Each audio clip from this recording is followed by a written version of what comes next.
ওনার স্বামী হলো আবু সালামা। মজার ঘটনা খেয়াল করে শুনেন। উহুদ যুদ্ধের পরে ওনার স্বামী আবু সালামা ইন্তেকাল করলো, শহীদ হলো। উম্মে সালামা রাদিয়াল্লাহু তাআলা আনহা, ওনার প্রাণ প্রিয় স্বামী আবু সালামার ইন্তেকালের পরে চোখের পানি ছাড়ে আর পড়ে ইন্না লিল্লাহি ওয়া ইন্না ইলাইহি রাজিউন।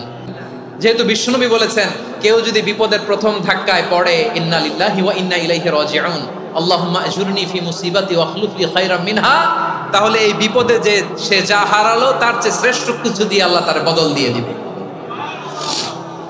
এই হাদিস শুনে বারবার এই দোয়া পড়ে, চোখের পানি ছাড়ে, এই দোয়া পড়ে, চোখের পানি ছাড়ে, আর মনে মনে বলে আবু সালামার মতো ভালো মানুষ মদিনাতে নাই, আবু সালামার চেয়েও ভালো মানুষ মদিনাতে নাই, তার চেয়ে ভালো মানুষ কি করে আল্লাহ তাআলা আমারে দিবে, তার চেয়ে ভালো মানুষ তো আমি মদিনাতে দেখি না।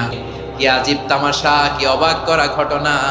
কিছুদিন পরে দেখা গেল সাইয়্যিদুল মুরসালিন রাহমাতাল লিল আলামিন স্বয়ং বিশ্ব নবী উম্মে সালামাকে বিয়ের প্রস্তাব পাঠিয়েছেন। উনি রাজি হয়ে গেলেন, বিয়ে হয়ে গেল, উনি হয়ে গেলেন উম্মুল মুমিনিন, আমাদের মা, পুরো মুসলিম উম্মার মা। চিৎকার করে বলেন আল্লাহু আকবার।